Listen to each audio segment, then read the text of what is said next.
Hi guys, and welcome to today's session of the Hindu Decode by Geoid.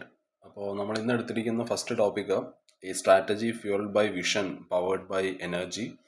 അപ്പോൾ നിങ്ങൾക്ക് ഇവിടെ കാണാം നമ്മുടെ എനർജി സെക്ടറുമായിട്ട് റിലേറ്റ് ചെയ്തിട്ടുള്ള ഒരു ന്യൂസാണ്. So first we look on to the prelims relevance of this news. So G S paper 1 economic and social ഡെവലപ്മെൻറ്റിൻ്റെ അണ്ടറിൽ വരുന്നൊരു ടോപ്പിക്കാണ്. നമുക്കറിയാം ഒരു sustainable development and all. So അതിൻ്റെ ഒരു അണ്ടറിൽ വരുന്നൊരു ടോപ്പിക്കാണ്. മെയിൻസിലാണെന്നുണ്ടെങ്കിൽ ജി എസ് പേപ്പർ 3 വരുന്നതാണ്. ഇൻഫ്രാസ്ട്രക്ചർ, എനർജി അതുമായിട്ട് റിലേറ്റ് ചെയ്തിട്ടുള്ളൊരു ടോപ്പിക്കാണ്. So we'll look on to the background of this news.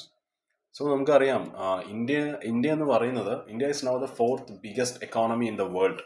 So നമ്മൾ ജപ്പാനൊക്കെ പാസ് ചെയ്തു and we are just behind the top 3.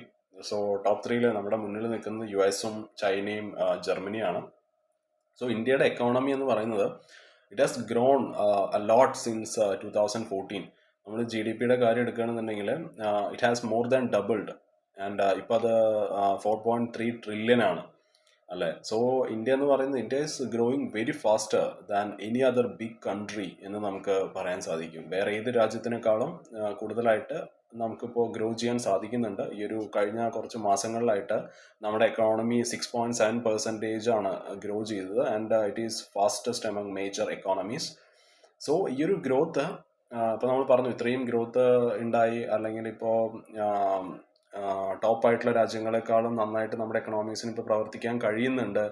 And US-ഉം ചൈനയും ജർമ്മനിയും മാത്രമേ നമ്മുടെ മുന്നിലുള്ളൂ. നമ്മൾ ജപ്പാനെ വെട്ടിച്ചു.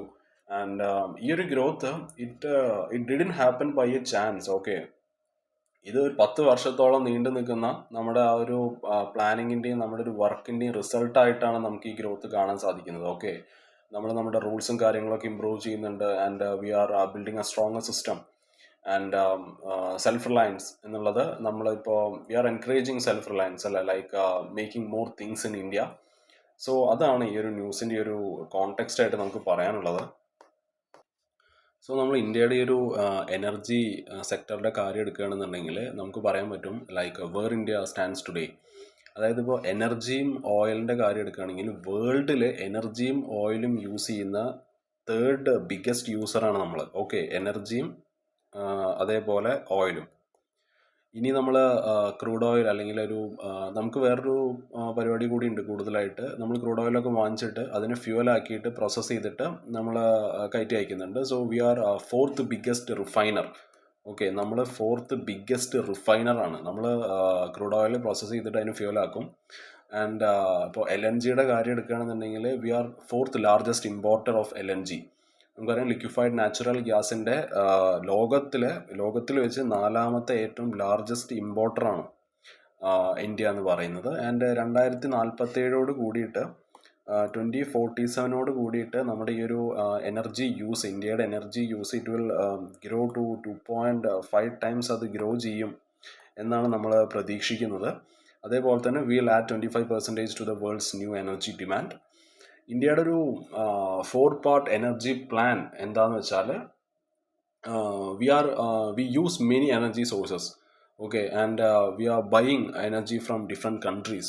നമ്മൾ ഒരുപാട് എനർജി സോഴ്സസ് യൂസ് ചെയ്യുന്നുണ്ട്. We are using many energy sources and നമ്മൾ we are buying from different countries. At the same time നമ്മൾ ഒരുപാട് എനർജി ഇന്ത്യയിൽ തന്നെ പ്രൊഡ്യൂസ് ചെയ്യാൻ നോക്കുന്നുണ്ട്. Okay, we are producing more energy inside India. പിന്നെ ഒരു ക്ലീൻ എനർജിയിലേക്കുള്ളൊരു ഷിഫ്റ്റ് നമുക്ക് ഈ റീസെൻറ്റ് ഇയേഴ്സിൽ കാണാൻ സാധിക്കുന്നുണ്ട്. ഇപ്പോൾ സോളാർ എനർജി, വിൻഡ്, അതേപോലെ ബയോഫ്യൂൽസ്. സോ ആ ഒരു ക്ലീൻ എനർജിയിലോട്ടുള്ളൊരു ഷിഫ്റ്റ് നമുക്ക് കാണാൻ സാധിക്കുന്നുണ്ട്. അതേപോലെ തന്നെ ഈ ഒരു എനർജി എല്ലാവർക്കും അഫോർഡബിൾ ആക്കാൻ നമ്മൾ ശ്രമിക്കുന്നുണ്ട് എന്ന് നമുക്ക് പറയാം. And India has doubled it's oil exploration area. അതായത് 2021 8% ഇപ്പോൾ നമ്മൾ എക്സ്പ്ലോർ ചെയ്യേണ്ട, അതായത് ഓയിൽ എവിടെയൊക്കെയാണ് ഉള്ളതെന്നുള്ള കാര്യം നമുക്ക് മനസ്സിലാക്കണ്ടേ. സോ നമ്മൾ ഈ ഒരു we have doubled our oil exploration area. അതായത് 2021 8% ആണെന്നുണ്ടെങ്കിൽ 2025 ആയപ്പോഴേക്കും അത് 16%. ഓക്കെ, നമുക്ക് ഡബിൾ ചെയ്തു എന്ന് നമുക്ക് പറയാൻ പറ്റും. And we are aiming for 1 million square kilometer by 2030. 2030 കൂടിയിട്ട് 1 million square kilometer of area explore ചെയ്യാനാണ് നമ്മൾ പ്ലാൻ ഇട്ടിരിക്കുന്നത്. സോ നമ്മുടെ ഗോൾ എന്ന് പറയുന്നത് 42 billion tons of oil and gas അത് കണ്ടുപിടിക്കുക, അതേപോലെ ആ ഒരു ഏരിയ അൺലോക്ക് ചെയ്യുക എന്നുള്ളതാണ്. Okay, the goal is to find and unlock 42 billion tons of oil and gas. അതേപോലെ തന്നെ ഒരുപാട് ഫോറിൻ കൺട്രീസിനെ അല്ലെങ്കിൽ കൺട്രീസ് അല്ല, കമ്പനീസിനെ അട്രാക്ട് ചെയ്യാൻ വേണ്ടിയിട്ട് പോളിസീസും കാര്യങ്ങളൊക്കെ നമ്മൾ കുറച്ചും കൂടി സിമ്പിൾ ആക്കുന്നുണ്ട് അല്ലേ. അല്ലാന്നുണ്ടെങ്കിൽ ആ ഒരു ലൈസൻസും കാര്യങ്ങളൊന്നും കിട്ടാൻ എളുപ്പമല്ല. പക്ഷേ ഇപ്പോൾ കുറച്ചും കൂടി ഈസി ആയിട്ട് ലൈസൻസും കാര്യങ്ങളൊക്കെ നമ്മൾ കൊടുക്കുന്നുണ്ട്. പിന്നെ നമ്മൾ ഇൻ്റർനാഷണൽ ഓയിൽ പ്രൈസസ് ഒക്കെ ആയിട്ട് അതായിട്ട് ലിങ്ക് ചെയ്തിട്ട് we are giving better price for gas എന്ന് നമുക്ക് പറയാൻ സാധിക്കും. അതേപോലെ വേറെ ഏതെങ്കിലും പുതിയ ഇതേപോലെ ഓയിലും ഇതൊക്കെ ഉള്ള സ്ഥലങ്ങൾ നമ്മൾ കണ്ടുപിടിക്കുകയാണെന്നുണ്ടെങ്കിൽ, ഏതെങ്കിലും കമ്പനി അത് കണ്ടുപിടിക്കുകയാണെന്നുണ്ടെങ്കിൽ we are giving bonus for drilling new wells. Okay, we are giving 20% premium. So ഈ ഒരു ഷെയർഡ് ഇൻഫ്രാസ്ട്രക്ചറിലൂടെയും റവന്യൂ ഷെയറിങ്ങിലൂടെയാണ് നമ്മുടെ ഈ ഒരു എനർജി സെക്ടറിലെ നമ്മൾ മുന്നോട്ട് പോയിക്കൊണ്ടിരിക്കുന്നത്. Okay, shared infrastructure and revenue sharing models are now used. പിന്നെ ഒരുപാട് മിഷൻസ് ഉണ്ട്. സോ മിഷൻസിന് projects will be discussing some technology and mapping efforts. So projects ഏതൊക്കെയാണെന്ന് വെച്ചാൽ, ഒന്ന് മിഷൻ അന്വേഷൺ ആണ്. അന്വേഷൺ ലൈക്ക് അന്വേഷിക്കുക എന്ന് നമ്മൾ പറയില്ലേ, അതേപോലെ മിഷൻ അന്വേഷൺ. സോ ഈ ഒരു മിഷൻ അന്വേഷൺ, അതേപോലെ നാഷണൽ സീസ്മിക് പ്രോഗ്രാം. സോ ഇങ്ങനത്തെ പ്രോഗ്രാംസിലൂടെ നമ്മൾ ഈ ഒരു അണ്ടർഗ്രൗണ്ട് എനർജി എവിടെയൊക്കെയാണ് ഉള്ളതെന്ന് നമ്മൾ കണ്ടുപിടിക്കുകയാണ്. We are mapping underground energy. അതേപോലെ തന്നെ നമ്മളിപ്പോൾ ഒരുപാട് സർവേയും കാര്യങ്ങളൊക്കെ നടത്തുന്നുണ്ട്. നിങ്ങളിപ്പോൾ ന്യൂസ് പേപ്പറൊക്കെ ഡെയിലി ഫോളോ ചെയ്യുന്നെങ്കിൽ നമുക്കറിയാം, ഈ ആൻഡമാനിലും മഹാനദിയിലും കാവേരി ബേസിൻസിലൊക്കെ ഉള്ള ആ ഒരു എനർജി അത് കണ്ടുപിടിക്കാൻ വേണ്ടിയിട്ട് സർവേയും കാര്യങ്ങളൊക്കെ നമ്മൾ നടത്തുന്നുണ്ട്. ആൻഡ് 25-ലധികം പുതിയ ഓയിൽ ആൻഡ് ഗ്യാസ് ഫൈൻസ് നമ്മൾ ലാസ്റ്റ് 4 വർഷത്തിൽ നമ്മൾ കണ്ടുപിടിച്ചിട്ടുണ്ട്. കഴിഞ്ഞ 4 വർഷങ്ങളിലായിട്ട് 25-ൽ കൂടുതൽ ഓയിൽ ആൻഡ് ഗ്യാസ് കിട്ടാവുന്ന ആ ഒരു സ്ഥലങ്ങൾ നമ്മൾ കണ്ടുപിടിച്ചിട്ടുണ്ട്. അതേപോലെ ഒരുപാട് big fields like Suryamani, Vajramani, Utkal, Konark. So ഇവിടെയൊക്കെയുള്ള ആ ഒരു സോഴ്സ്, ഈ ഒരു ഓയിലിൻ്റെ ആ ഒരു സോഴ്സ് നമ്മൾ കണ്ടെത്തിയിട്ടുണ്ട്. We have find big fields of oil and other type of energies in these places. അതേപോലെ തന്നെ we are 75 million tons of ഓയിലാണ് നമ്മൾ ഇനി ആഡ് ചെയ്യാൻ പോകുന്നത്. And 2700 million cubic metres of gas and reserves. Okay, so ഈ ഒരു പാർട്ട്ണർഷിപ്പിൻ്റെ കാര്യം നോക്കുകയാണെന്നുണ്ടെങ്കിൽ, അതായത് ഇന്ത്യൻ കമ്പനിയായ ONGCയും ബ്രിട്ടീഷ് കമ്പനിയായ BP-യും ദേ ആർ വർക്കിംഗ് ടുഗെദർ. അതായത് നമ്മുടെ മുംബൈ ഹൈയിലെ, സോ മുംബൈ ഹൈയിലെ ആ ഒരു ഓയിൽ ഔട്ട്പുട്ട് കൂട്ടാൻ വേണ്ടിയിട്ട്, to boost Mumbai High's oil output 44% നിന്നും 44% കൂട്ടാനും, ഓയിൽ ഔട്ട്പുട്ട് 44% കൂട്ടാനും, അതേപോലെ ഗ്യാസ് 89% കൂട്ടാനും നമ്മളിപ്പോൾ കമ്പനീസുമായിട്ട് ടൈപ്പ് നടത്തിക്കൊണ്ടിരിക്കുകയാണ്, ബ്രിട്ടീഷ് കമ്പനി ആയിട്ടുള്ള BP ഒക്കെ ആയിട്ട്. ആൻഡ് ഇന്ത്യയിലുള്ള ഈ ഒരു ഡാറ്റയിൽ, നമ്മൾ ഈ ഒരു ഓയിലും അല്ലെങ്കിൽ ഈ ഒരു എനർജി, ഈ ഒരു പൊട്ടൻഷ്യൽ സോഴ്സ് നമ്മൾ എക്സ്പ്ലോർ ചെയ്യുന്ന ആ ഒരു ഡാറ്റ ഗ്ലോബൽ റിസർച്ചേഴ്സിനെ ആക്സസ് ചെയ്യാൻ വേണ്ടിയിട്ട് ഒരു ഡാറ്റാ സെൻറ്റർ, അതായത് US-ലുള്ളൊരു data centre, university of Houston gives access to India's exploration data to global researchers. So അതാണ് പാർട്ട്ണർഷിപ്പിൻ്റെ ഒക്കെ കാര്യത്തിൽ നമുക്കിവിടെ പറയാനുള്ളത്. സോ നമ്മൾ മെയിനായിട്ടുള്ള കാര്യങ്ങളൊക്കെ ഡിസ്കസ് ചെയ്തിട്ടുണ്ട്. ഒരു പാർട്ട്ണർഷിപ്പിൻ്റെ കാര്യം പറഞ്ഞു, അതേപോലെ പുതിയ ഡിസ്കവറീസ് നമ്മൾ 4 വർഷത്തിൽ 25-ലധികം ഓയിലും ഗ്യാസും കിട്ടുന്ന സ്ഥലങ്ങളൊക്കെ നമ്മൾ കണ്ടുപിടിച്ചിട്ടുണ്ട്. അവിടെ തന്നെ ഒരുപാട് ബിഗ് ഫീൽഡ്സ്, അതായത് കുറച്ചും കൂടി വലിയ, അതായത് ഇനി നല്ലൊരു പൊട്ടൻഷ്യലുള്ള സ്ഥലങ്ങൾ അവിടെ നമ്മൾ പറഞ്ഞു. സൂര്യമണി ഫീൽഡ്, ഈ ഒരു സൂര്യമണി ഫീൽഡ് എന്ന് പറയുന്നത് നമ്മുടെ മുംബൈ ഓഫ് ഷോർ ബേസിനിലാണ്. ഒരു 160 കിലോമീറ്റർ വെസ്റ്റ് ഓഫ് മുംബൈ ആണ്, Maharashtra. And this field is part of India's extensive offshore exploration efforts in the Arabian sea. അതേപോലെ തന്നെ വജ്രമണി ഫീൽഡ് പറഞ്ഞു. ഈ ഒരു വജ്രമണി ഫീൽഡ് എന്ന് പറയുന്നത് ഈ ഒരു സൂര്യമണി ഫീൽഡിൻ്റെ അടുത്താണ്. ഇതും ലൊക്കേറ്റ് ചെയ്തിരിക്കുന്നത് ആ ഒരു മുംബൈയുടെ ഒരു ഓഫ് ഷോർ ബേസിൻ നമുക്ക് പറയാൻ സാധിക്കും. ആൻഡ് ഇത് ഡിസ്കവർ ചെയ്തത് ONGC ആണ്. ആൻഡ് ഈ ഒരു field it contributes to India's offshore oil and gas production. അതേപോലെ ഉത്കൽ ഫീൽഡ് നമ്മൾ പറഞ്ഞു, ഒഡീഷയാണ്. അതേപോലെ തന്നെ കൊണാർക്ക് നമുക്കറിയാം, സൺ ടെമ്പിളിൻ്റെ അടുത്തൊക്കെ ഒരുപാട് ഇതേപോലത്തെ എക്സ്പ്ലോറേഷൻ ആക്ടിവിറ്റീസും കാര്യങ്ങളൊക്കെ ഇപ്പോൾ നടക്കുന്നുണ്ട് നിയർ കൊണാർക്ക്, ഒഡീഷ. സോ അതാണ് ന്യൂ ഡിസ്കവറീസിൻ്റെ കാര്യത്തിൽ നമ്മൾ പറഞ്ഞു. പിന്നെ പുതിയ മിഷൻസ്, അതായത് ഇങ്ങനത്തെ എനർജി സ്ഥലങ്ങളൊക്കെ കണ്ടുപിടിക്കാൻ വേണ്ടിയിട്ടുള്ള മിഷൻ അന്വേഷൺ, അതേപോലെ നാഷണൽ സീസ്മിക് പ്രോഗ്രാമും കാര്യങ്ങളൊക്കെ നമ്മൾ നടത്തുന്നുണ്ട്. അതേപോലെ തന്നെ ഒരുപാട് സർവേസ് നമ്മളിപ്പോൾ പല സ്ഥലങ്ങളിലും നടത്തിക്കൊണ്ടിരിക്കുന്നുണ്ട്. ആൻഡമാനിലും മഹാനദിയിലും കാവേരി ബേസിൻസിലൊക്കെ നമ്മൾ നടത്തിയിട്ടുണ്ട്. ആൻഡ് ഈ ഒരു ഓയിൽ എക്സ്പ്ലോറേഷൻ ഏരിയ നമ്മൾ കൂട്ടാൻ പ്ലാൻ ചെയ്യുന്നുണ്ട്. ഓക്കെ, 2021 8% ആയിരുന്നു. അത് 2025 ആയപ്പോഴേക്കും 16% കൂടിയതായിട്ട് നമുക്ക് കാണാൻ സാധിക്കും. ആൻഡ് 2030 ആകുമ്പോഴേക്കും ഇത് 1 മില്യൺ സ്ക്വയർ കിലോമീറ്റർ ആയിട്ട് വികസിപ്പിക്കാനാണ് നമ്മൾ പ്ലാൻ ചെയ്യുന്നത്. And the goal is to find and unlock 42 billion tons of oil and gas. അതേപോലെ തന്നെ വേറെ കമ്പനീസിന് ഇവിടെ വരാൻ വേണ്ടിയിട്ട് ഈ ഒരു സെക്ടറിലോട്ട് വരാൻ വേണ്ടിയിട്ട് ലൈസൻസും കാര്യങ്ങളൊക്കെ ഈസിയർ ആക്കിയിട്ടുണ്ട്. ആൻഡ് പ്രൈസും ഈ ഒരു ഗ്യാസിൻ്റെ ഒക്കെ പ്രൈസ് ബെറ്റർ ഇൻ്റർനാഷണൽ പ്രൈസസൊക്കെ ആയിട്ട് ലിങ്ക് ചെയ്തിട്ട് കുറച്ചും കൂടി സെറ്റാക്കി കൊടുത്തിട്ടുണ്ട് നമ്മൾ. ആൻഡ് പുതിയതായിട്ടുള്ള വെൽസ് അവർ കണ്ടുപിടിക്കുകയാണെന്നുണ്ടെങ്കിൽ അവർക്ക് ബോണസും കാര്യങ്ങളൊക്കെ കൊടുക്കുന്നതായിരിക്കും.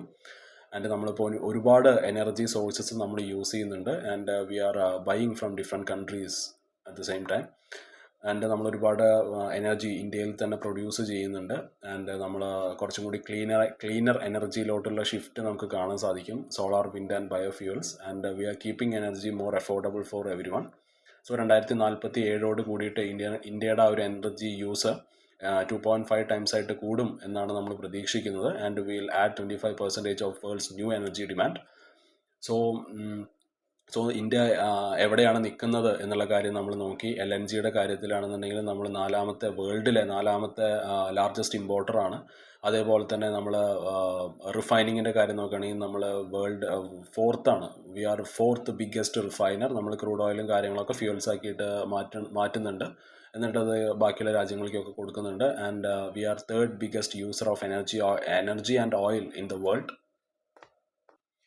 സോ നമ്മൾ ഇന്ത്യയുടെ എനർജി സെക്ടറിനെ പറ്റിയിട്ട് പറയുമ്പോൾ വളരെ ഡ്രാസ്റ്റിക് ആയിട്ടുള്ള ചേഞ്ചസ് ആണ് ഉണ്ടായിരിക്കുന്നത് അല്ലേ. ആൻഡ് അതിനെ പറ്റിയുള്ള ഡീറ്റെയിലും കാര്യങ്ങളൊക്കെ നമ്മൾ പറഞ്ഞു. ഇതിൻ്റെ ഈ ഒരു ന്യൂസിൻ്റെ സ്റ്റാർട്ടിങ്ങിൽ നമ്മൾ പറഞ്ഞിരുന്നു. കുറച്ച് കാലം മുമ്പ് വരെ നമ്മൾ ഭയങ്കര അധികം വെറി ചെയ്തിരുന്നു. നമ്മുടെ എനർജി ആ ഒരു സോഴ്സിനെ പറ്റിയിട്ട് നമ്മൾ വളരെയധികം വെറീഡായിരുന്നു. ഇത് എവിടെ നിന്നാണ് നമുക്ക് കിട്ടുക, ഇത് എക്സ്ട്രാക്ട് ചെയ്തെടുക്കണം എന്നുണ്ടെങ്കിൽ അത്യാവശ്യം നല്ല പൈസയാവും. So how much it would cost, and അത് നമുക്ക് ഇനഫ് ആയിരിക്കുമോ എന്നുള്ള ഭയങ്കര പേടിയും കാര്യങ്ങളൊക്കെ നമുക്ക് ഉണ്ടായിരുന്നു. India use to worry about energy. പക്ഷേ ഇപ്പോൾ നമ്മൾ ഭയങ്കര കോൺഫിഡൻ്റ് ആണ് അല്ലേ. നമുക്ക് വളരെ ക്ലിയർ ആയിട്ടുള്ള പ്ലാൻ ഉണ്ട്. പിന്നെ നമ്മൾ കുറച്ചും കൂടി സെൽഫ് റിലയൻ്റ് ആവാൻ നോക്കുകയാണ്. And we are using more smart strategies. So energy എന്ന് പറയുന്നത് it is more than just A fuel എന്ന് നമുക്ക് പറയാൻ സാധിക്കും. സോ ഇന്ത്യ എനർജിയെ കാണുന്നത് വെറുതെ കത്തിച്ച് കളയാൻ വേണ്ടിയിട്ടുള്ളൊരു സാധനമായിട്ടല്ല. Okay, it is a tool. അതായത് ഇപ്പോൾ സോവറിറ്റിയുടെ കാര്യം പറയുകയാണെന്നുണ്ടെങ്കിൽ നമ്മൾ വേറെ ഏത് രാജ്യത്തിനും ഒന്ന് ഡിപ്പെൻഡ് ചെയ്യാതെ നമുക്ക് സ്വന്തമായിട്ട് അത് കൺട്രോൾ ചെയ്യാനുള്ള ആ ഒരു പവർ നമുക്ക് കിട്ടും അല്ലേ. ആൻഡ് സെക്യൂരിറ്റിയുടെ കാര്യം എടുക്കുകയാണെന്നുണ്ടെങ്കിൽ ആ ഒരു സ്റ്റഡി ആയിട്ടുള്ള ഒരു എനർജി സപ്ലൈ നമുക്ക് കിട്ടുകയാണെന്നുണ്ടെങ്കിൽ we can keep our country safe with steady energy supplies and growing in a way that protects the environment. ആ ഒരു സസ്റ്റൈനബിലിറ്റി ആ ഒരു ഫാക്ടർ കൂടി ഇവിടെ ഉണ്ട്. സോ എനർജി എന്ന് പറയുന്നത് it is now part of India strength, future and freedom എന്ന് നമുക്ക് പറയാൻ സാധിക്കും. So we'll move on to our next news. India Australia defence ties beyond American shadows എന്നുള്ളതാണ്. സോ നമുക്കറിയാം പ്രിലിംസിൽ കറണ്ട് അഫയേഴ്സിൽ വരുന്നൊരു ടോപ്പിക്കാണ് GS പേപ്പർ 1. അതേപോലെ തന്നെ മെയിൻസിൽ GS 2 വരുന്നൊരു ടോപ്പിക്കാണ്. It is the effects of policies and politics of developed and developing countries on India's interest and Indian diaspora.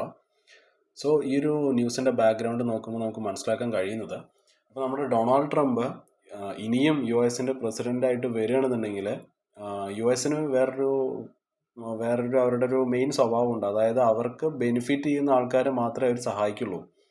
Okay, അല്ലാണ്ട് വേറെ എന്ത് ബന്ധമുണ്ടെന്ന് പറഞ്ഞാലും അതൊന്നും അവർ വകവയ്ക്കില്ല. So the US might only protect other countries if it clearly benefits America. Okay, അതും പ്രത്യേകിച്ച് ട്രംപ് പിന്നെയും പ്രസിഡൻ്റായിട്ട് വരികയാണെന്നുണ്ടെങ്കിൽ പിന്നെ നോക്കുക വേണ്ട.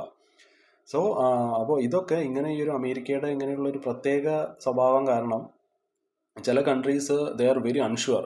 അതായത് എത്രത്തോളം നമുക്ക് US നമ്പാൻ പറ്റും എന്ന് നമുക്കറിയില്ല.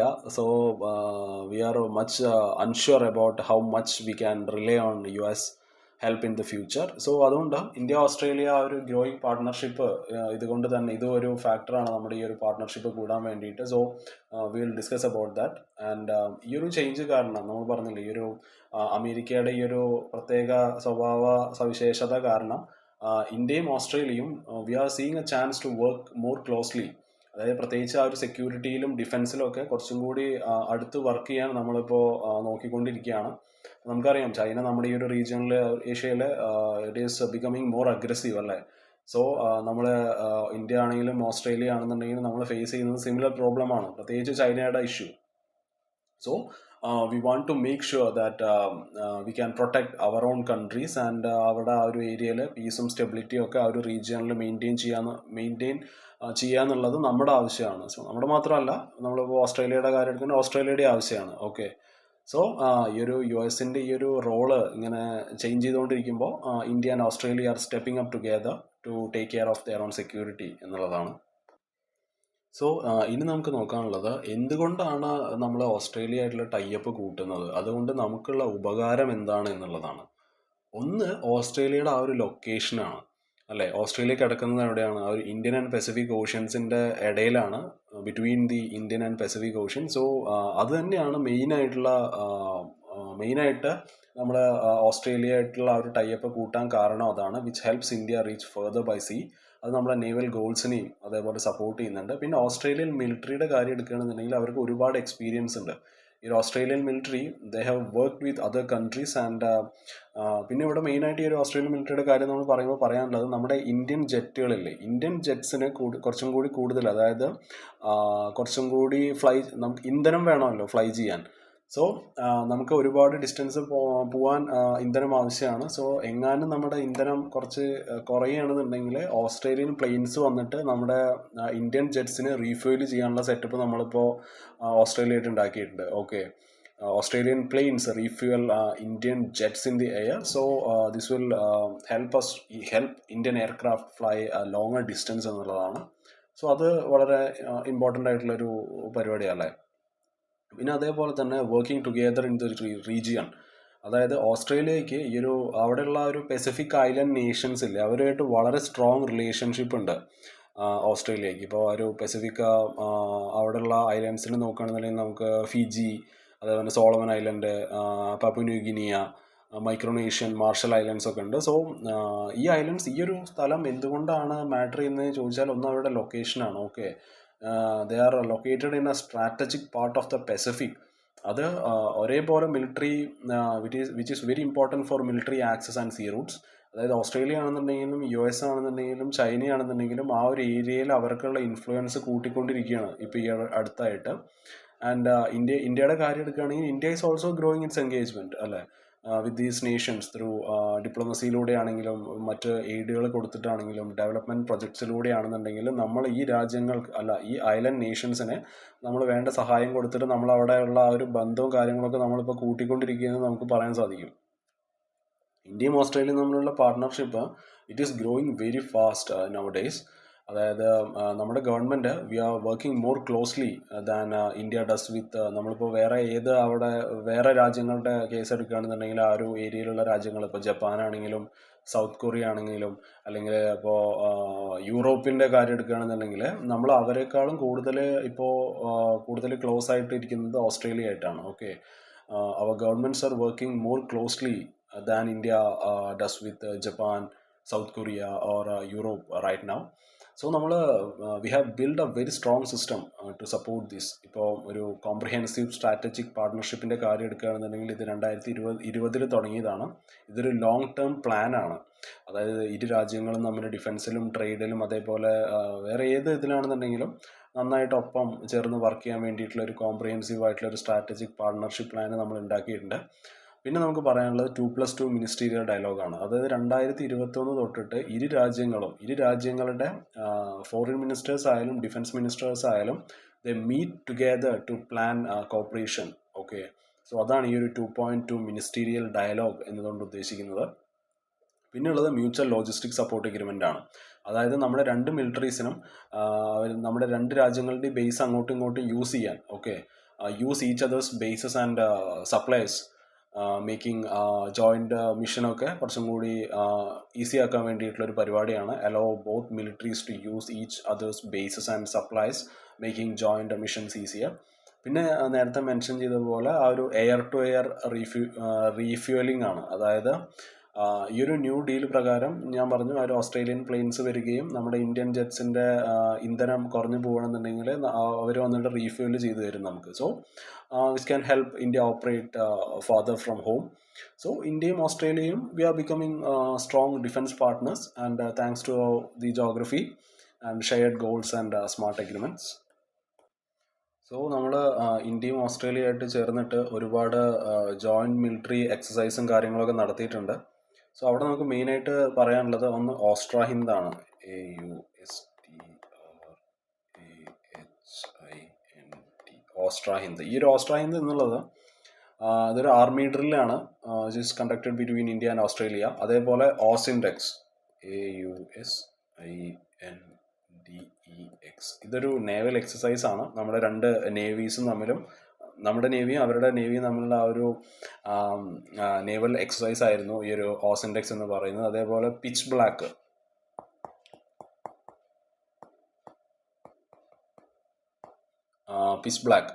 ഈ ഒരു പിച്ച് ബ്ലാക്ക് എന്നുള്ളത് it is A large air compact exercise. അതായത് ഓസ്ട്രേലിയ ഹോസ്റ്റ് ചെയ്തതാണ്, നമ്മളതിൽ പാർട്ടിസിപ്പേറ്റ് ചെയ്തു. It is A air compact exercise. അതേപോലെ വേറൊരു ജോയിൻ്റ് മിലിറ്ററി എക്സസൈസ് നമ്മൾ കേട്ടിട്ടുണ്ടാകും, which is Malabar. So Malabar നമുക്കറിയാം, മലബാർ നേവൽ എക്സസൈസ് നടന്നിരുന്നു. It has involved areas near Kerala, particularly നമ്മുടെ ആ ഒരു ലക്കരൈവ് സീ, അതായത് ആ ഒരു ലക്ഷദ്വീപ് സീൻ്റെ അടുത്തൊക്കെ ആയിരുന്നു ഈ ഒരു പരിപാടി നടന്നത്. സോ ഇത് നമുക്കറിയാം, ഈ ഒരു exercise mainly it often takes place in Arabian Sea, പക്ഷേ which is the part of Indian Ocean അല്ലേ, അലോങ് ദി നമ്മുടെ കേരളത്തിൻ്റെ വെസ്റ്റേൺ കോസ്റ്റാണ്. ആൻഡ് ഇവിടെ ഈ ഒരു കേരളത്തിൻ്റെ കോസ്റ്റ് ലൈനും കാര്യങ്ങളൊക്കെ ഉപയോഗിച്ചിരുന്നു ഈ ഒരു ഡ്രില്ലിന് വേണ്ടിയിട്ട്. Sometimes they use nearby naval bases. അവിടെ നമുക്ക് എടുത്തു പറയാനുള്ളത്, നമ്മുടെ കേരളത്തിലുള്ള മെയിൻ ആയിട്ടുള്ളൊരു നേവൽ ബേസാണ് INS വെന്തുരുത്തി എന്നുള്ളത് കൊച്ചിയിൽ. So it supported that. So എന്നിരുന്നാൽ കൂടി ഒരു മലബാർ എക്സസൈസ് എന്ന് പറയുന്നത് ഇതൊരു ബ്രോഡായിട്ട് നമുക്ക് പറയുകയാണെന്നുണ്ടെങ്കിൽ ഇൻഡോ പസഫിക് ആ ഒരു ഏരിയയിലാണ് നടന്നത്. Okay, it covered broad area in the Indo Pacific. പക്ഷേ ചില ആ ഒരു നേവൽ ഡ്രിൽസിൻ്റെ ആ ഒരു part which do happen in the Arabian sea അല്ലേ. അറേബ്യൻ സീ നമുക്കറിയാം, which is close to Kerala. So അതാണ് ഒരു മലബാർ എക്സസൈസ്. അതൊരു നേവൽ മിലിറ്ററി എക്സസൈസ് ആണ്. ആൻഡ് അതൊരു സീല്, നമ്മുടെ ആ ഒരു അറേബ്യൻ സീൽ it is a big team practice at the sea. രാജ്യങ്ങളൊക്കെ അവരുടെ ഷിപ്പും സബ്മറൈനും എയർക്രാഫ്റ്റും ആൻഡ് അതർ ക്രൂ സെറ്റപ്പൊക്കെ കൊണ്ടുവന്നിട്ട് അവർ ഒപ്പം ട്രെയിനിങ് നടത്തിയിരുന്നു. ഓക്കെ, സോ അതാണ് അവിടെ നമുക്ക് മെയിനായിട്ട് പറയാനുള്ളത്. And we look on to the strong together in the regional security. അതായത് ഇന്ത്യ ആണെങ്കിലും ഓസ്ട്രേലിയ ആണെന്നുണ്ടെങ്കിലും നമുക്ക് US-നെ ഗ്ലോബൽ ഡിഫൻസിൽ റീപ്ലേസ് ചെയ്യാൻ കഴിയില്ല അല്ലേ. സോ നമുക്ക് ചെയ്യാൻ കഴിയുന്നത് എന്താണെന്ന് വെച്ചാൽ, വി ബോത്ത്, അതായത് ഇന്ത്യ ആണെങ്കിലും ഓസ്ട്രേലിയ ആണെന്നുണ്ടെങ്കിലും we are taking bigger roles. Indo Pacific region stable ആക്കാൻ വേണ്ടിയിട്ട് we are taking bigger roles. അതായത് ഇന്ത്യ ഫോക്കസ് ചെയ്യുന്നത് എന്താണെന്ന് പറഞ്ഞാൽ, നമുക്ക് മെയിനായിട്ടുള്ളത് നമ്മുടെ ലാൻഡ് ത്രെട്ട് ആണല്ലേ. അതായത് ഹിമാലയൻ ആ ഒരു റീജിയൻ, ഹിമാലയൻസിൻ്റെ അടുത്താണെന്നുണ്ടെങ്കിൽ നമ്മുടെ ചൈനീസ് ബോർഡറിൽ ചൈനയായിട്ട് നമുക്ക് പ്രശ്നമുണ്ട്, പാകിസ്ഥാനുമായിട്ട് നമ്മൾ പ്രശ്നത്തിലാണ്. സോ നമ്മളതിനൊക്കെ വേണ്ടിയായിരിക്കും ഇന്ത്യയുടെ ഫോക്കസ്. നമ്മൾ ഈ ഒരു എക്സസൈസൊക്കെ നടത്തുന്നതിലൂടെ നമ്മൾ നമ്മുടെ പവർ അവർക്ക് കാണിച്ചു കൊടുക്കുകയും അതേപോലെ തന്നെ ആ ഒരു ട്രെയിനിങ്ങിലൂടെ നമ്മൾ കുറച്ചും കൂടി സെറ്റ് ആവുകയും ചെയ്യും. ഓസ്ട്രേലിയയുടെ ഒരു സ്ട്രാറ്റജി എന്താണെന്ന് പറഞ്ഞാൽ, Australia is rethinking its military role എന്ന് നമുക്ക് പറയാൻ സാധിക്കും. അവർ കുറച്ചും കൂടി ആക്റ്റീവ് ആയിക്കൊണ്ടിരിക്കുകയാണ്. ഇപ്പോൾ ഒരു ഓക്സ് പാക്ട് ഉണ്ടായിരുന്നു, ഓക്സ് അല്ല AUKUS പാക്ട്. സോ ഈ ഒരു പാക്ട് പ്രകാരം Australia is working close with the US and UK, especially ആ ഒരു സബ്മെറൈൻസും ആ ഒരു ടെക്നോളജിയിലുമാണ് ഇവർ ഇപ്പോൾ ക്ലോസ് ആയിട്ട് വർക്ക് ചെയ്തുകൊണ്ടിരിക്കുന്നത്. അതാണ് ഈ ഒരു AUKUS പാക്ട്. അതേപോലെ തന്നെ മിലിറ്ററി ഒക്കെ മോഡേണൈസ് ചെയ്യാൻ വേണ്ടിയിട്ടുള്ള ഡിഫൻസ് അപ്ഗ്രേഡും കാര്യങ്ങളൊക്കെ അവർ നടത്തുന്നുണ്ട്. അതേപോലെ പസഫിക് ഐലൻഡ്സ് അവരുമായിട്ട് വളരെ അടുത്ത ബന്ധം ഇപ്പോൾ ഓസ്ട്രേലിയ വെച്ചുകൊണ്ട് പോകുന്നുണ്ട്. It is to build influence and support in its neighbourhood. So ഇന്ത്യയും ഓസ്ട്രേലിയയും they are doing more military training together and stepping up as a security leader in this region each in their own way. So ഈ ഒരു മലബാർ എക്സസൈസിൻ്റെ കാര്യമൊക്കെ നമ്മൾ പറഞ്ഞു. So ഒരു മലബാർ എക്സസൈസിൽ പങ്കെടുത്ത രാജ്യങ്ങൾ ആരൊക്കെയാന്ന് ഒന്ന് ഇന്ത്യയാണ്, ആൻഡ് ഓഫ് കോഴ്സ് ഒന്ന് ഓസ്ട്രേലിയ ആണ്, പിന്നെ US ആണ്, പിന്നെ ജപ്പാനാണ്. സോ ഈ 4 രാജ്യങ്ങളെയും നമ്മൾ എവിടെയാണ് കണ്ടിരിക്കുന്നത്? Yes, they are part of Quad അല്ലേ? ഈ 4 രാജ്യങ്ങളും ക്വാഡിൻ്റെ പാർട്ടാണ്. The 4 countries are part of the Quad. And നമുക്കറിയാം ഈ ഒരു group they work together for safety in the Indo Pacific region. Okay, so എന്തുകൊണ്ടാണ് ഇത് ഇമ്പോർട്ടൻ്റ് ആവുന്നതെന്ന് ചോദിച്ചാൽ, ഇപ്പോൾ എല്ലാ രാജ്യങ്ങൾക്കും they can practise together in the sea. And ത്രെട്ടുകളൊക്കെ എന്തെങ്കിലും ഉണ്ടാവണമെന്നുണ്ടെങ്കിൽ, അതായത് പൈറസിയോ നാച്ചുറൽ ഡിസാസ്റ്ററോ അല്ലെങ്കിൽ വേറെ ഏതെങ്കിലും ടെൻഷൻസോ കാര്യങ്ങളോ ഒക്കെ റൈസ് ചെയ്യണമെന്നുണ്ടെങ്കിൽ they can prepare them to respond very fast. അതേപോലെ ആ ഒരു റീജിയനിലുള്ള ആ ഒരു യൂണിറ്റിയും സ്ട്രെങ്ത്തും ഒക്കെ കാണിക്കാൻ ഈ ഒരു മലബാർ ഈ ഒരു ഡ്രില്ലും കാര്യങ്ങളൊക്കെ സഹായിക്കുന്നതായിരിക്കും. സോ ഇനി നമ്മൾ എടുക്കാൻ പോകുന്ന ടോപ്പിക്ക് കുറച്ചും കൂടി ഇൻട്രസ്റ്റിംഗ് ടോപ്പിക് ആയിരിക്കും. Does the civil services examination need reform? Okay, so ഇത് പ്രിലിംസിലാണെന്നുണ്ടെങ്കിൽ നമ്മുടെ കറണ്ട് അഫയേഴ്സിൻ്റെ അണ്ടറിൽ വരുന്നൊരു ടോപ്പിക്കാണ്. മെയിൻസിൽ ഒരു ഗവർണൻസുമായിട്ട് റിലേറ്റ് ചെയ്തിട്ടുള്ള ഒരു important aspects of governments, transparency and accountability, governance അല്ലെ, applications, model, success, limitations and potential. So ആ ഒരു ടോപ്പിക്കിൻ്റെ അണ്ടറിൽ വരുന്നൊരു ന്യൂസാണിത്. സോ നമുക്കറിയാമല്ലേ, മെക്കാവലെ റിപ്പോർട്ട് നമ്മളെല്ലാവരും കേട്ടിട്ടുണ്ടാവും. And back in 1854 the Macaulay report suggested that government ജോബുകൾ വളരെ രാജ്യത്ത് ടാലൻ്റ് ആയിട്ടുള്ള ആൾക്കാർക്ക്, മോസ്റ്റ് ടാലൻറ്റഡ് ആൾക്കാർക്ക് കൊടുക്കേണ്ടതാണ്, ആൻഡ് അത് എക്സാം വഴി നടത്തണം എന്ന് പറഞ്ഞത് നമ്മുടെ മെക്കാവലെ റിപ്പോർട്ടാണ് അല്ലേ. ആൻഡ് ഈ ഒരു idea, this was to pick smart people who could learn how to run the government well. പക്ഷേ ഇന്ത്യ ഇൻഡിപെൻഡൻസ് നമുക്ക് കിട്ടിയതിന് ശേഷം 1975 കൊത്താരി കമ്മിറ്റി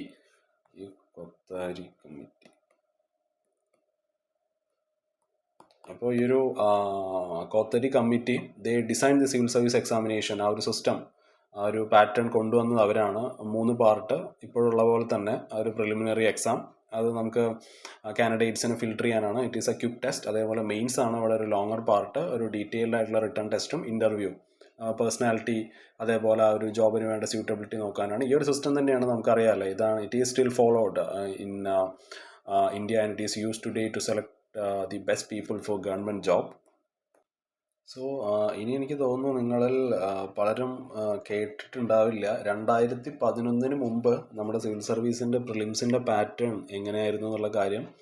അപ്പോൾ 2 പേപ്പറായിരുന്നു ഉണ്ടായിരുന്നത്, ആൻഡ് ഒരു ഓപ്ഷണൽ പേപ്പർ ഉണ്ടായിരുന്നു. അന്ന് പ്രിലിംസിൽ ഓപ്ഷണൽ പേപ്പർ ഉണ്ടായിരുന്നു. There was one optional subject which was chosen by the candidate. പിന്നെ രണ്ടാമത്തത് നമുക്കറിയാം ജനറൽ സ്റ്റഡീസിൻ്റെ പേപ്പറാണ്, GS പേപ്പറാണ്. അതെല്ലാവർക്കും കോമൺ ആയിരുന്നു. അപ്പോൾ GSനായിരുന്നു കൂടുതൽ വെയിറ്റേജ് ദാൻ ഓപ്ഷണൽ, 2:1 റേഷ്യോയിലായിരുന്നു. പക്ഷേ ഈ ഒരു എക്സാം പാസ് ചെയ്ത ആൾക്കാരുടെ പേര് മാത്രമായിരുന്നു പബ്ലിഷ് ചെയ്തിരുന്നത്. ഓക്കെ, അപ്പോൾ ആർക്കും അവരുടെ മാർക്ക് എന്താണെന്ന് അറിയില്ല, കട്ട് ഓഫ് എന്താണെന്ന് അറിയില്ല. ഓക്കെ, അങ്ങനെ ഒരു ഡീറ്റെയിൽ ആയിട്ടുള്ള കാര്യങ്ങളൊന്നും പറഞ്ഞിട്ടുണ്ടായിരുന്നില്ല, ഒരു ട്രാൻസ്പാരൻസി ഉണ്ടായിരുന്നില്ല. It was like A black box എന്ന് നമുക്ക് പറയാൻ സാധിക്കും. പിന്നീട് ആ ഒരു റൈറ്റ് ടു ഇൻഫർമേഷൻ ആക്ട് വരുന്നതിലൂടെ അതേപോലെ പ്രഷർ ഫോർ ചേഞ്ച് അതുണ്ടായി. സോ ഈ ഒരു റൈറ്റ് ടു ഇൻഫർമേഷൻ ആക്ട് വന്നപ്പോൾ സ്റ്റുഡൻസ് പറഞ്ഞു, ദേ ഡിമാൻഡഡ് ട്രാൻസ്പാരൻസി. ഓക്കെ, സ്റ്റുഡൻസ് പറഞ്ഞു ഇത് കുറച്ചും കൂടി ട്രാൻസ്പാരൻ്റ് ആക്കണം, ഇങ്ങനെ നിങ്ങൾക്ക് തോന്നിയ പോലെ ആൾക്കാർ എടുത്തു കഴിഞ്ഞാൽ ശരിയാവില്ല. So UPSC had to share how it selects candidate. So ആ ഒരു system it was reviewed in the court. 2010 ഒരു SK ഖന്ന കമ്മിറ്റി വരികയുണ്ടായി. സോ ഗവൺമെൻറ് ഈ ഒരു കമ്മിറ്റിയെ ക്രിയേറ്റ് ചെയ്തത് ഈ ഒരു കംപ്ലൈൻറ്റുകൾ ഇത് സോൾവ് ചെയ്യാൻ വേണ്ടിയിട്ടായിരുന്നു. സോ ഈ ഒരു ഖന്ന കമ്മിറ്റി വന്നിട്ട് പറഞ്ഞു പ്രിലിംസിൻ്റെ ആ ഒരു പാറ്റേൺ മാറ്റണം, it needs to be change. പിന്നീട് വന്നതാണ് നമ്മുടെ 2011 വന്ന ആ ഒരു ബിഗസ്റ്റ് റിഫോം. ഓക്കെ, അതന്നെയാണ് ഇപ്പോഴും ഫോളോ ചെയ്ത് വരുന്നത്. അപ്പോൾ ഓപ്ഷണൽ പേപ്പർ റിമൂവ് ചെയ്തു. Okay, optional paper was removed. So all candidates will have the same paper. പുതിയ ഫോർമാറ്റ് ഇൻട്രൊഡ്യൂസ് ചെയ്തു. Paper 1 general studies, history, geography, polity, economy എന്ന് പറഞ്ഞിട്ട് അങ്ങനെ എക്സെട്ര. പേപ്പർ 2 CSAT, ആപ്റ്റിറ്റ്യൂഡ്, മാത്സും റീസണിങ്, ഇംഗ്ലീഷൊക്കെ. അവിടെ നമുക്ക് ഒരു സീൻ എന്താണെന്ന് വെച്ചാൽ ഈ 2 പേപ്പറിൻ്റെയും മാർക്ക് കൗണ്ട് ചെയ്യുമായിരുന്നു. ഓക്കെ. പക്ഷെ അവിടെ ഒരു പ്രോബ്ലം വന്നു. അതായത് സെക്കൻഡ് പേപ്പർ സിസാറ്റ് ആണ്. ഇതൊരു അൺഫെയർ ആയിട്ടുള്ള അഡ്വാൻറ്റേജ് ഇംഗ്ലീഷ് മീഡിയം കാൻഡിഡേറ്റ്സിന് കൊടുക്കും എന്നുള്ളൊരു പ്രശ്നം വന്നു. ഓക്കെ. എന്താ സീൻ ഉണ്ടാവാൻ പോകുന്നത് വെച്ചാൽ, ജനറൽ സ്റ്റഡീസ് പേപ്പറിൽ മാർക്ക് കുറഞ്ഞാൽ പോലും ഇപ്പോൾ സിസാറ്റിൽ നന്നായിട്ട് സ്കോർ ചെയ്തിട്ടുണ്ടെന്നുണ്ടെങ്കിൽ നമുക്ക് നല്ല മാർക്ക് കിട്ടും. Okay. Some people just passed even with low GS mark just because they did well in the CSAT. So ഇതൊരു മാസീവ് പ്രൊട്ടസ്റ്റിലോട്ട് നയിച്ചു. അങ്ങനെ ഫൈനൽ ചേഞ്ച് വന്നു. സിസാറ്റ് ഒരു ക്വാളിഫയിങ് പേപ്പർ ആക്കി. ഓക്കെ. പേപ്പർ 2 ഇപ്പോൾ ക്വാളിഫയിങ് ആണ്. നമുക്കറിയാം 33% മാർക്ക് മതി. ലൈക്ക് 200 മാർക്ക്, ടോട്ടൽ 200ൽ 66 മാർക്ക് മതി. സോ പേപ്പർ 1 മാത്രമേ കൗണ്ട് ചെയ്യുള്ളൂ അല്ലേ, to decide who goes to the mains. Paper 2 qualifying ആക്കി. So the prelims when from എന്താ പറയുക, ഒരു അൺഫെയർ സിസ്റ്റത്തിൽ നിന്നും കുറച്ചും കൂടി ഈക്വൽ ആയിട്ട് ഒരു സീക്രട്ടീവ് പരിപാടിയിൽ നിന്നും, സീക്രട്ടീവ് ആൻഡ് അൺഫെയർ പരിപാടി സിസ്റ്റത്തിൽ നിന്നും it change to a more equal one where every one takes the same test and only the paper 1, അതായത് ആ ഒരു GS decides who moves forward എന്ന് നമുക്ക് പറയാൻ സാധിക്കും. ആൻഡ് ഇനി നമ്മൾ നോക്കാൻ പോകുന്നത് ഈ ഒരു സിവിൽ സർവീസ് എക്സാം 2012 ശേഷം എന്തുണ്ടായി, ചേഞ്ചസും ഇഷ്യൂസും കാര്യങ്ങളൊക്കെയാണ്. ഒരു അരുൺ നിഗ്വേക്കർ കമ്മിറ്റി വന്നിരുന്നു 2012. അരുൺ നിഗ്വേക്കർ. അപ്പോൾ ഈ ഒരു കമ്മിറ്റി 2012 വന്നു. അപ്പോൾ ഈ ഒരു ഗവൺമെൻറ് ഇങ്ങനെ ഒരു കമ്മിറ്റി ഉണ്ടാക്കാൻ കാരണം കുറച്ചും കൂടി ഈ ഒരു എക്സാം എങ്ങനെ ഇമ്പ്രൂവ് ചെയ്യാം എന്ന് സജസ്റ്റ് ചെയ്യാൻ വേണ്ടിയിട്ടായിരുന്നു. സോ ഈ ഒരു കമ്മിറ്റിയുടെ റോള് അതായത് കുറച്ചും കൂടി സിമ്പിൾ ആക്കുക, കുറച്ചും കൂടി റെലവൻ്റ് ആക്കുക, അതായത് for and better suited for choosing future administrators. So ചില some suggestions were accepted from 2013 onwards. So ഒരു പുതിയൊരു എക്സാം ഫോർമാറ്റ് 2013 തൊട്ടിട്ട് നിലവിൽ വരികയുണ്ടായി. സോ അത് തന്നെയാണ് ഇപ്പോഴും it is still being use today. So ഒന്ന് മെയിൻസിൻ്റെ ആ ഒരു മെയിൻസ് എക്സാം അതിനാണ് മാറ്റങ്ങൾ കൊണ്ടുവന്നത്. അപ്പോൾ ഒരു ജനറൽ സ്റ്റഡീസ് ആ ഒരു പേപ്പർ ഉണ്ടല്ലോ നമുക്കിപ്പോൾ. സോ ആ ഒരു ജനറൽ സ്റ്റഡീസ് സെക്ഷനിൽ ഇറ്റ് വാസ് എക്സ്പാൻഡഡ്. അതായത് ഇന്ത്യൻ പോളിറ്റി കൊണ്ടുവന്നു, ഗവേണൻസ് കൊണ്ടുവന്നു, എക്കോണമി പഠിക്കണമെന്ന് പറഞ്ഞു, സയൻസ് ആൻഡ് ടെക്നോളജി പഠിക്കണമെന്ന് പറഞ്ഞു, പിന്നെ കുറച്ച് വേറെ അധികം അല്ലറ ചില്ലറ ടോപ്പിക്സ് ഒക്കെ ആയിരിക്കും എടുത്തിട്ടു. എന്തിനാന്ന് വെച്ചാൽ to test overall knowledge of India and the world.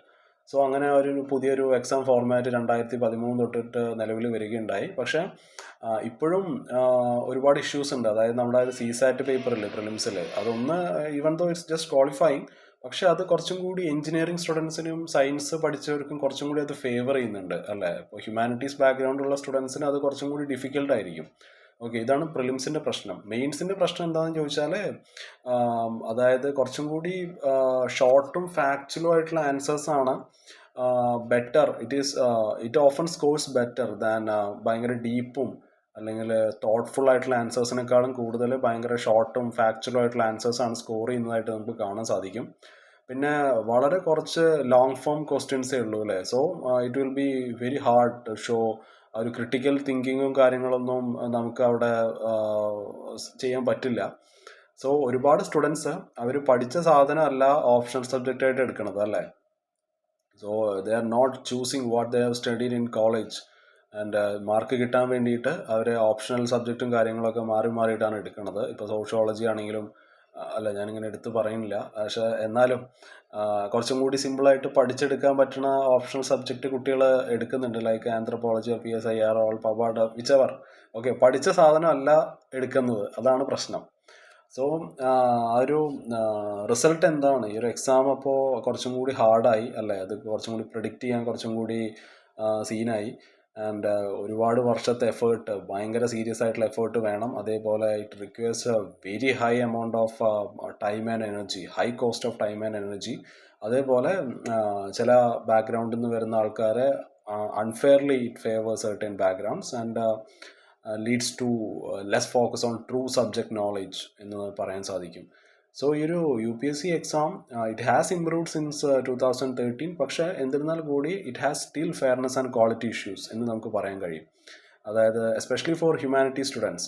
Okay. And